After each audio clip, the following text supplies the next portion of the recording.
we pay tribute to our founders, and IIPA is organizing the third Dr. Rajendra Prasad Annual Memorial Lecture.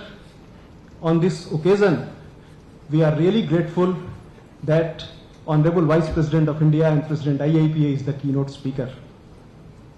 We have the gracious presence of a galaxy of luminaries here: Sri Shekhar Dutt, former Governor of Chhattisgarh, Sri Amitabh Rajan, Sri Praveen Pardesi, Sri K.K. Sethi, Dr. Ashok Pradhan, Sri V. Srinivas Sir, Sri Chandrasekhar, Sri Puneet Yadav, and very senior civil servants, our 49th HAPPA course participants, our ITEC participants, foreign civil servants, our faculty members, our esteemed members, staff, and all the dignitaries present here. A very warm welcome to each one of you. Now, I request Director General IIPA to present a special memento to the Honorable Vice President of India and President IIPA.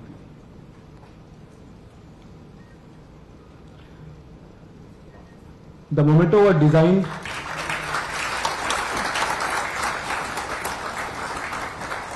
for the Honorable Vice President Sir and Madam also, but Madam could not come. Now I request the Director General to present a shawl to the Honorable Vice President of India.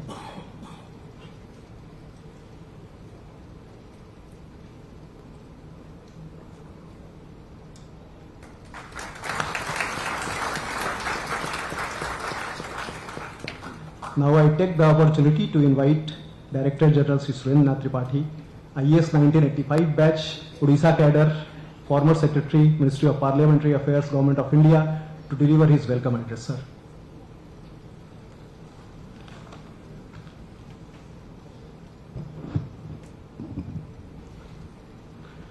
Respected Honorable Vice President of Bharat and President IIPA, Sri Jagdeep Dhankhar Mahoday, dear invitees and guests, ladies and gentlemen. Today on Good Friday, we remember the profound sacrifice of Jesus Christ. May everyone find strength in the lessons of compassion and forgiveness it teaches us. It gives me immense pleasure in welcoming Honorable Vice President of India among us on our Founders Day celebration. Third, Dr. Rajendra Prasad Annual Memorial Lecture on Social Capital, Key to Viksit Bharat. As sir, you have carefully chosen theme is both exciting and thought-provoking. Let me quote you, sir, with your permission. Bharat, home to 1/6 of humanity, is in an upbeat mood and has emerged as a land of hope and possibilities. Women today are reclaiming their rights. The system is helping them because women are known for their indomitable perseverance, vigorous effort, and transformative vision. Unquote. And we understand, sir, for good music, you need excellence in individual player, but for great music, you need orchestra that have discipline, excellence, and punctuality blended together. So is public policy. Thinking fast and slow, days are over. Even the person who promoted is also no more. Subsidiarity and centralization require efficient, effective, and accountable public policy. IIPA, born on 29th March 1954, is thriving and serving the nation and working for inspiring excellence everywhere with our motto of Karma Sukausalam under your direct guidance, sir. Ek Bharat, Shrestha Bharat needs vibrant constitutional democracy, functional bureaucracy, and fiercely independent judiciary, including media, and fourth estate to serve, be the people. Your IIPA is contributing as think tank under your benevolent guidance, sir. You will be happy to know that we are among top 20 IGOT courses which has been listed by Capacity Building Commission. We are among the top 5 contributors in IGOT. I compliment my faculty for making us reach there. Niti for Samarth Bharat, sir, they have chosen our 5 courses which has been made by our IIPA faculty, and we feel proud, sir, we have been able to report it to you when you directed us that it should be heard not only at Delhi level but even at state level. Niti Aayog has listed our courses even for district administration, state administration, even for Niti Aayog functionaries, sir. As we all know about the popularity of largest IGOT platforms for digital competency building, sir, where 13 million bureaucrats from lineman to chairman, so far, sir, 31.84 lakh Karmyogis have been onboarded and only 966 courses have been added, and your IIPA, sir, brilliantly represented there, sir. 65 lakh have completed their course. 26 lakh people are monthly accessing this IGOT platform. We feel privileged that your IIPA finds a very proud place in IGOT digital environment, though we were famous for only being physical and physically building the capacity of India. We feel proud, sir. We are early contributors to in this Gyan Kumbh. As a think tank, sir, you know, and you have been telling us that Shastra and Shastra both matters. We need processed ideas lying around. Politics may pick them up at right time. Being right is okay, but being right at right time is more important. Process ideas, and that is the role of think tank. And we are having this with Karmayogi mindset, as has been invested by Capacity Building Commission, sir. 21st century is Asian century, sir. India has a prime place in global order. We are heard, we are taken seriously, and we are on the table in the community of nation, as was seen at Rajghat during G20. And sir, we are proud to have put a place in our IIPA premises.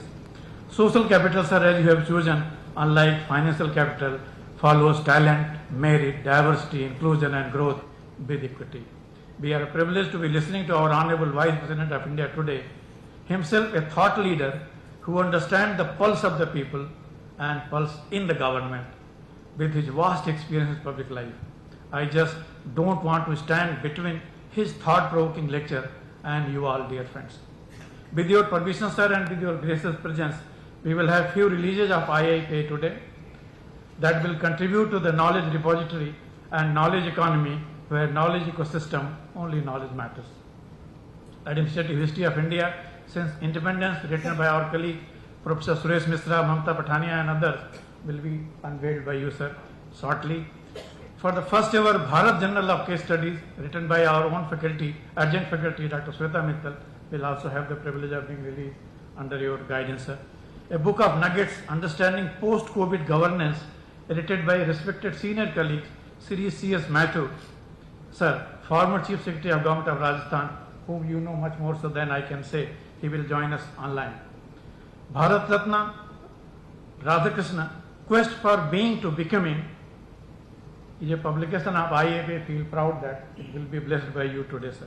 We will also receive our hard-earned certificate of accreditation from Sri Praveen Pradesi, respected member, Capacity Building Commission, to add to our collective joy. We feel privileged that all these things will happen with your presence, sir. Destiny is not created by shoes we wear, but by the steps we take. Let's make journey of life beautiful and memorable. आज अपने संस्थान के जन्म दिवस पर एक छोटी सी आशा बकौल एक शायर, मानवर आपकी सदैव अनुमति से। अभी तो इस बाज की असली उड़ान बाकी है, अभी तो इस बाज की असली उड़ान बाकी है, अभी तो इस परिंदे का इम्तिहान बाकी है, अभी अभी तो मैंने लागा है समंदरों को, अभी तो पूरा आसमान बाकी है। Thank you, ladies and gentlemen. I will add further, sir. वाकिफ कहाँ जमाना हमारी उड़ान से, वो और थे जो हार गए आसमान से. Let me once again welcome you, sir, and all the dignitaries who are present and dying to listen to you, your carefully curated thoughts, sir. We thank you from our bottom of hearts for your gracious presence, and place word of thanks to the Office of Vice President of India, who have been so cooperating that it could happen with such a ease. We welcome each one whosoever represent here, including the members of media and faculty and respected guests. Thank you once again. Jai Hind.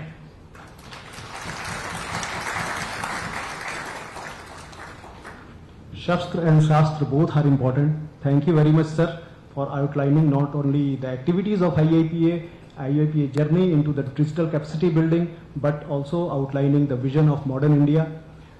Honorable Vice President of India, sir, as the Director General has already announced that IIPA has been awarded the certificate of accreditation in the field of capacity building by none other than the Capacity Building Commission. And to do the honors, I would like to invite Sri Praveen Pradesi sir, IAS 1985 batch Maharashtra cadre and member administration Capacity Building Commission. Sir.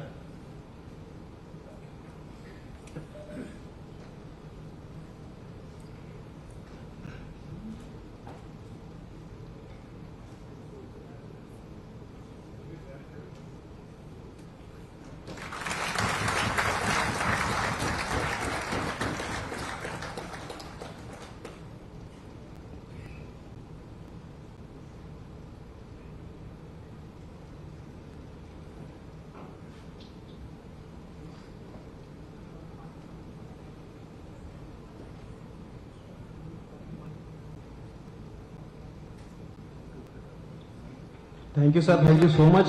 Now it's the time to release the publications of IIPA as our DG already outlined. The first book is Understanding Post-COVID-19 Governance Challenges in India by the former Chief Secretary of Rajasthan, Sri C.K. Mathew, sir. He has joined online. He is in Bangalore right now.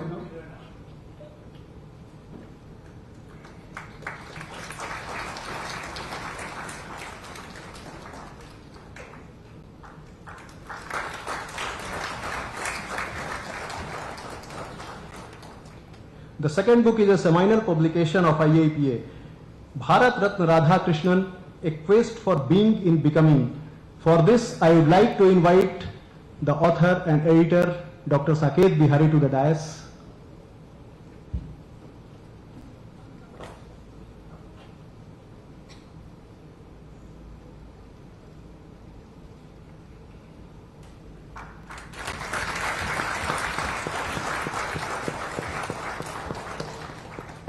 The third book of the evening is again a highly relevant publication, Administrative History of India Since Independence.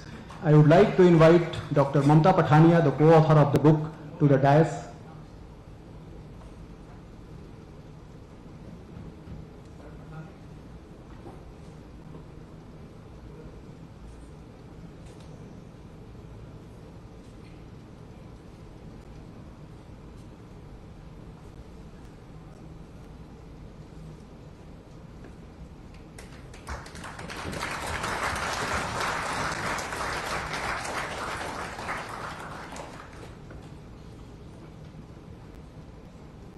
The last release of the evening is a very unique publication in the field of case study, which is a rarity in Indian academic circle, Bharat Journal of Case Studies. And for this, I would like to invite Dr. Shweta Mittal, the editor of Bharat Journal of Case Studies, and request the Honorable Vice President of India to release his inaugural issue. This is the first time, sir, we are releasing this Bharat Journal of Case Studies.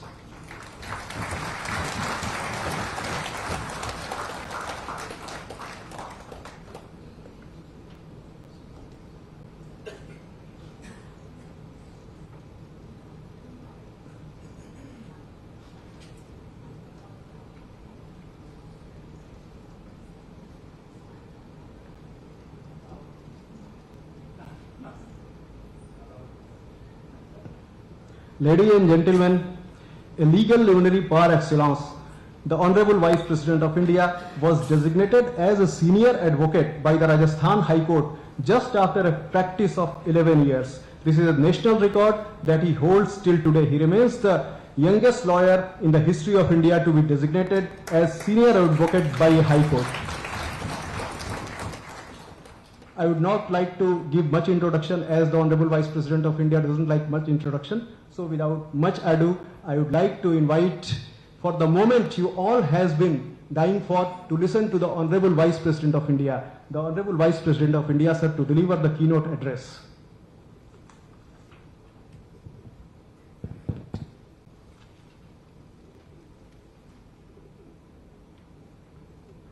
Shri Surendranath Tripathi, Director General, IIPA, distinguished members present here, and when I look at the first row, second row and thereafter, I know some of them personally, I know of them They bring on the table huge experience. We can learn a lot from them. So my salutations to them and distinguished audience. This is indeed an important occasion. 70th Founders Day. Democracy has to be defined in several facets. Some facets of democracy are quintessential, inalienable, and that is embedded in our Constitution.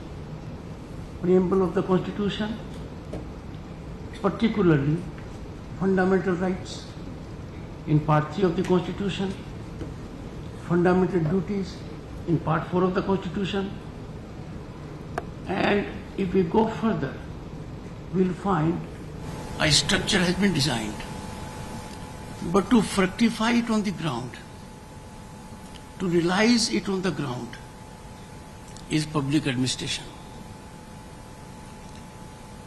You may have good policies, great vision, but if it is not translated into action, a ground reality, then people do not get benefit thereby. I had the good fortune to see it from close quarters. When I was elected to Lok Sabha in 1989, I had the privilege to serve the nation as a union minister. I can therefore vividly recollect the scene then. The scene then on the point of public order, on the point of economy, on the point of our image globally, on the point of hope and aspirations of our people, their frustrations. I had the occasion to see it. It was coalition governance of more than 20 parties. I have bitter memories of that. Our economy was a cause of concern. Our foreign exchange reserve was dwindling. It was swinging between $1 billion and $2 billion. We had to suffer that pain, never to be remembered, that our physical gold had to be airlifted, to be placed to 2 banks in Switzerland to sustain our credibility. I was witness to it. We then had the occasion to go to Jammu and Kashmir then. I was part of the delegation. I saw the situation there. We had several aspects that were cause of concern. The world did not regard us even as a developing nation. Our economy was cause of concern for them. Global entities were working as our disciplining authorities. I was witness to this. I am fortunate now, after 30 years, in 2019 when I became Governor of the State of West Bengal, to witness the big change. During these 30 years, we traversed our political journey through coalition governance.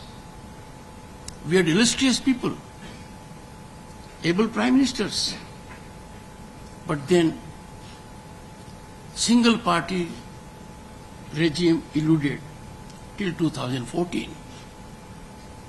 So if you take that span, the coalition governance turned out to be highly debilitating for our functioning, for our delivery system, and also our image globally. 2014, there was a big change. A single party came to power. Let me clarify because there are people waiting in the wings to misunderstand you for dope of a hat. I am not a stakeholder in politics. I am a stakeholder in governance. I am a stakeholder in nationalism. As a political philosophy, I am advocating what is the strength of a stable government. Scenario in 2014 is beyond political landscaping. It was alarmingly worrisome. If we come to economy part of it, our country was one of the fragile five. That was a big challenge. We were being cautioned by global entities, IMF, World Bank, as our neighbors are being cautioned now. But where are we today? From fragile five, we have traversed a difficult terrain, faced strong winds, headwinds, but we are lucky because of contribution of visionary policies, affirmative governance, highly productive executive, and contribution of the people, that this nation became one of the top 5 global economies, in the process overtaking our erstwhile colonial rulers. Also, other countries like Canada or France. It is a matter of time,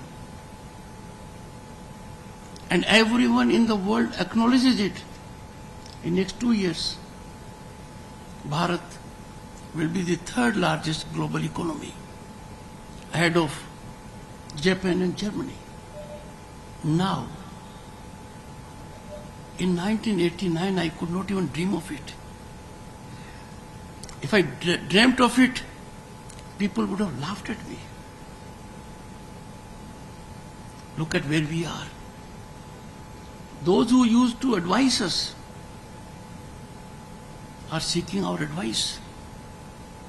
It is not a small achievement that the World Bank president comes here, talks of our digital penetration, and says India has achieved in the field in 6 years what is not achievable in more than 40 years. Advocating to the entire world, learn lessons from India. India will be able to help you in giving digital infrastructure. That's not a small thing. If we go a little further, he has said so, but we see it on the ground.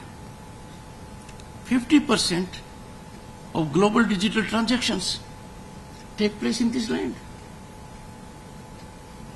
Further, our people have shown adaptability to technology. But that is not sufficient. You have to have technology at your door. Internet access now is available in every nook and corner. So much so that if we go by per capita consumption, our consumption is more than that of USA and China taken together. A big change. The world faced pandemic COVID, and everyone was focusing how would India, then 1.3 billion population, face the challenge. They don't have a vaccine of their own. The country is highly diversified, and there could be chaos. There could be a scene created which would have been shocking. At that time we had visionary leadership. people understand now what is meant by lighting lamps, what is meant by people's curfew, what is meant by clapping for COVID warriors. I, as Governor State of West Bengal, stood in the podium, went by it. Some people said, what is happening? Rajya, it is for all of us to see. We vindicated to the entire world that not only we took care of our own population, we assisted 100 other countries with Covaxin. This generated a very powerful cutting edge to our soft diplomacy. What a music to my ears when I meet world leaders and they say, we are grateful to India for giving us Covaxin. And most of them said it was given to them as gift. We faced it. Look at certain things we never imagined. Students of law know it. Article 370 is the only article in the Indian Constitution that is temporary. For reasons I can't figure out, it was taken as permanent. Those who took oath under the Constitution, became members of Parliament, went contrary to their oath to assert you can't remove it. We know Article 370 is not there. We know the soothing results. We know how life there has changed, how it has been democratized, how some silos that controlled economy, power, everything, and for their own benefit, have disappeared. A big achievement. But for me, the scene is different. I went there in 1990 as a member of Council of Ministers. I stayed at Centaur Hotel. I saw all around deathly silence. Now there is vibrancy. Go by statistics. What has happened to it? Come to another aspect. Women are most important part of development. Your economy will take a quantum jump if their due is given to them. And the first due is given when they become part of policy making. For about 3 decades, sincere efforts were made. Earnest efforts were made. But for one reason or the other, those efforts did not succeed. The efforts fructified. Justice was done to half of humanity in this country. When in September 2023, Parliament passed enabling women participation to the extent of 1/3 in Lok Sabha and state legislatures. And that has an inbuilt facet of social justice. If there is reservation for scheduled caste, scheduled tribes, the reservation here is horizontal and vertical. 1/3 of scheduled tribe representation will also be from women category. Same about scheduled caste. No one imagined this will happen. It has happened. Let's go further. We were suffering legislation, colonial laws. They were painful. The penal provisions were meant by and large to help our rulers, then rulers. As a lawyer, I can tell you, the provisions were very hard, very harsh. They did not take into consideration the rights of citizens in a sovereign nation. Dand Vidhan became Nyay Vidhan. It is a ground reality. Look at the global image. It was at Bali. The Prime Minister took the flame of G20. 2023 was our presidency. India gave it a qualitative angle, a democratic angle, highly impactful angle in about 60 locations, spread to every union territory, every state. There were G20 functions. And what is gratifying is that cooperative federalism was in full play. All state governments enthusiastically participated. The occasion was successful in every state. And then we had G20 final summit. Where was it held? Bharat Mandapam, one of the 10 topmost global convention centers. India's Prime Minister, largest democracy Prime Minister, Shri Narendra Modi, received heads of states. What was the backdrop? Konark Temple. When the leaders walked through the alley, they were exposed to our 5,000-year-old civilizational ethos. An amazing achievement. But this can be termed by some as optics. But look at the outcome. G20, as you all know, had European Union a component. African Union was not there. India believes in inclusivity. In a world that is stable. So G20 had inclusion of African Union as a member thanks to the visionary leadership of this country. It did not end there. We went a step further. Global South, a huge chunk in the world, was ignored. Most of us, at least I did not know about it. But India became the most prominent voice of Global South. Everyone knows what is Global South today. Then further, biofuels, we took note of it. When it came to trade, we had trade mechanism earlier, thousands of years ago. But look at where India, land, Middle East and Europe, that will open enormous opportunities for all. So G20 marked to the world. Everyone applauded it.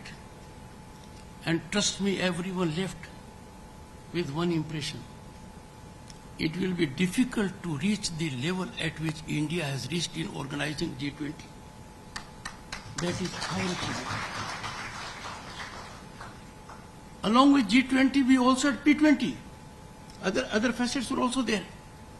And that was held where? Yashobhumi. No one knew when it came up. And suddenly we find in our country, we have a facility that matches the best in the world. Thousands of cars can be parked. You can hold any program. In our country, some associations had to have functions abroad for want of infrastructure. All I'm saying is infrastructural growth. We never imagined, we never dreamt. Look at our highways. Look at the connectivity we have generated on road, rail, and sky. We've done it. The world acknowledges that India is a power to be. At number one. We are not a sleeping giant. We are no longer a country with potential. We are a country on the rise. The rise is unstoppable. The rise is incremental. And trust me, rise will be vertical. It's a matter of time. In Amrit Kal, what we have done? We have laid firm foundations for Bharat at 2047 to be a developed nation. I have no doubt I may not be around, and some very distinguished people in the front row, very illustrious of them. But we all are confident. And those who are in the first and second row, they know it out of their experience that this is now not possible. It will be a reality. There is a marathon march to 2047 now. My young friends are part of it. You are the warriors of this march. You will have the occasion to see Bharat at 2047 at peak. You've done it. When in every walk of life our achievements are historic, exponential, unprecedented. If we talk of technology, even with respect to radio, television, we used to look to the West. When would they give us? When we would have a radio of their model, a television of their model, we no longer wait. Quantum computing, we have a mission. We dedicated funds of 6,000 crore rupees. It's working in this country. In the world, there are countries not in double digit for it. Our green hydrogen mission, funds have been committed 19,000 crores. By 2030, it will be a game changer, both in terms of investment and employment. Disruptive technologies, we are focusing on it. We are ahead of others. Yes, it's a challenge, an opportunity, calls for a regulated regime. We are working at it. We are ahead of others. But there are challenges, and challenges mostly come from within, supported from without. India's rise is not digestible in some quarters. By virtue of its civilization, economy, size of population, democratic working, India has to be in the global room where decisions are taken. We have world organizations, United Nations to name one. We need to be there. This institution, United Nations, cannot be as productive and effective unless you have representation of a country like India that has a unique position of being the only country in the world to have constitutionally structured democracy at all levels. Our constitution provides for democracy elections in villages, in municipalities, in districts. A constitutional prescription. This happened. What do we do now when the challenges are there? Two big things are being registered in full fury. On a rational, which is not rational. On a premise which is untenable. And those two are one. Rule of law. Democracy has no meaning unless there is rule of law. A fundamental facet is equality before law. If I do not have equal rights as compared to someone else, I will have humiliation. My energy will go down. I will not be taking benefit of democracy. In democracy, ignoring your pedigree, all have to be equal. That was not the scene. We know it. Privileged pedigree. Some people thought we are part of it. We are above law. We are immune from law.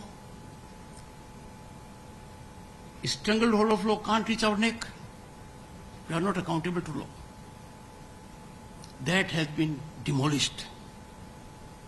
But it is causing resistance. Equality before law is a new norm. Those we thought are beyond law, the law is after them. The law is holding them accountable. The law is holding them accountable in a manner where they have all the rights. A robust judicial system. But what do we see? The moment law takes its course, they take to streets,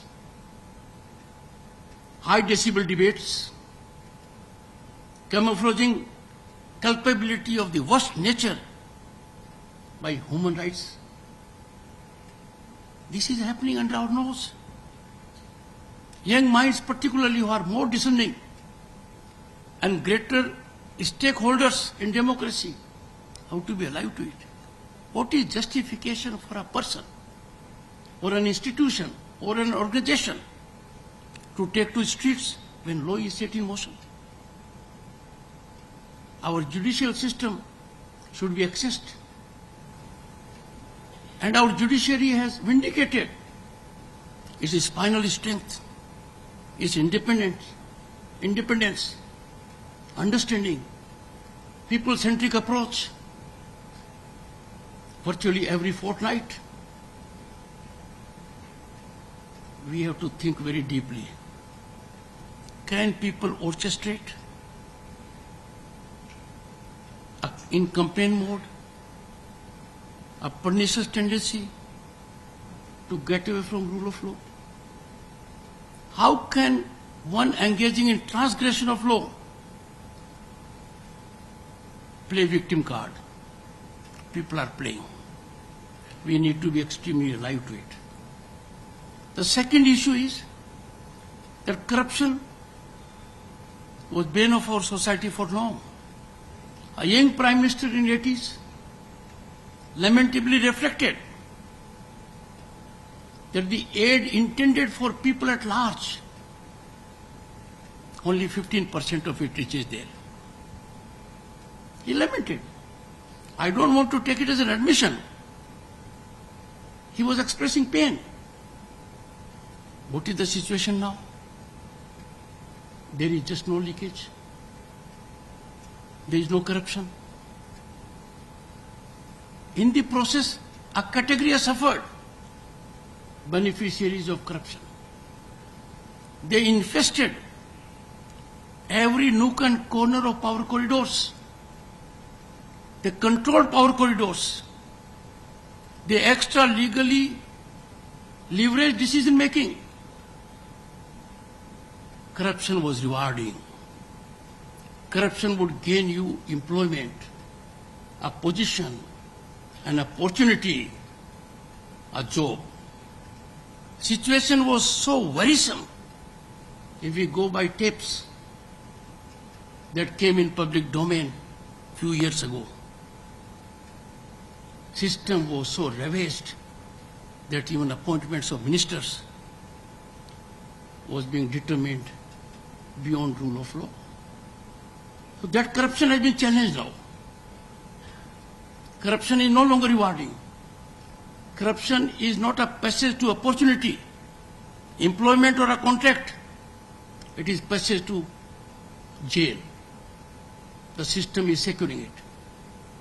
Now, again you go on high moral ground. The corrupt must not be dealt because it's a festive season. It's a farming season. How can there be any season to save those who are culpable? Take root to rule of law. That is the only way. I find something very amazing. Sovereign platforms have been used to teach us lessons. Am I equipped to impart administrative training to people who are before me? They should be my gurus. I have a position that does not bestow me the authority to teach from whom I should be getting guidance. So India is that country. We don't need to be taught lessons in rule of law. I am making reference to CA. Just imagine what a campaign. Citizen Amendment Act, we have to understand, is fitting in our civilizational ethos. We are home to those who are persecuted. We are sanctuary to those who are being kicked out from elsewhere. Parsis, Jews, Zoroastrians, just to name few. What was done by CA? A reprieve, I would say belated. A healing touch, very late, was given to those who are in this country in a difficult situation, driven out, persecuted for their religion in our neighborhood. And they have been in this country for more than a decade, because the cutoff date is 2014. It is not an invitation now. They are already there. And this can be read into our commitment at the time of painful partition. Now some people call it discriminatory. How it can be discriminatory? No one is stopped from applying for citizens of this country. Anyone from any country of the world can apply for citizenship. It is available as before. No change. It will be considered on merit. Has anyone been deprived of citizenship under this act? Is there a possibility? No.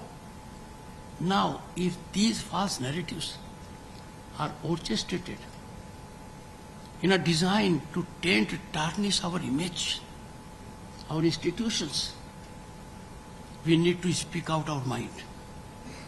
Our silence will resonate in our ears. That there was an occasion at a point of time in history where I could make my point of view known. I kept quiet.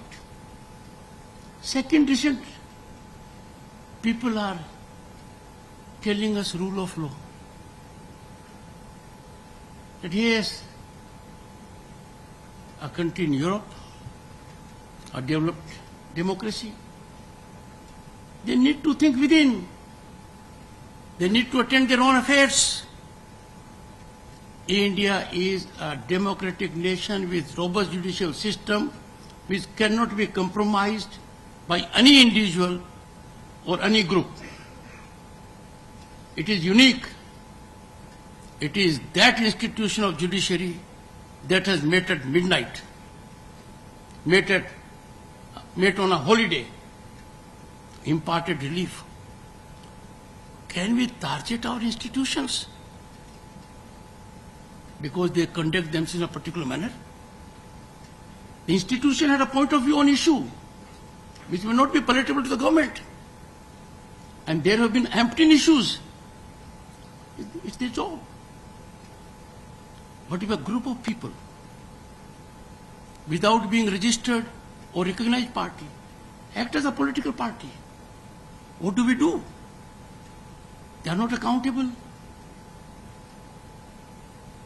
They get traction. We must rise above it. We have to look for these people who certainly are not friendly to this nation. Because I firmly believe nationalism is non-negotiable. It is not optional. Through you, I would also appeal that economic nationalism is deeply embedded in the concept of nationalism. Being vocal for local or Swadeshi is just not a dialogue or a word. If we practice it, we will save billions and dollars of foreign exchange. We will generate more work for our hands. We will find a situation where entrepreneurship will blossom. But I can assure you, particularly my young friends, India is immune now to any headwind. Our rocket took off. It was difficult for India to rise like a rocket. The rocket took off. The next station, the rocket got out of the gravitational force. And those who know science, thereafter the rocket is unstoppable and fuel consumption is hardly anything. I would say what the director said, आसमान के ऊपर जा चुके हैं हम, तो चंद्रयान को चांद पर ले जा चुके हैं. You see, International Aeronautical Society has officially declared Shiv Shakti Point. I don't want to get into those details because you all are mature minds. All I'm saying is we have to be extremely careful, sensitive, and proactive in neutralizing anti-national narratives with respect to our robust judicial system, our democratic fabric, and what we have attained. I conclude by saying we are proud Indians. We take pride in our historic, exponential growth, and we will take this path as a global leader, because Bharat being a global leader means we vindicate that motto: one earth, one family, one future. And this means that we have not coined it for G20. It has been there, duly demonstrated over centuries. It has been there for thousands of years. Thank you so much for inviting me.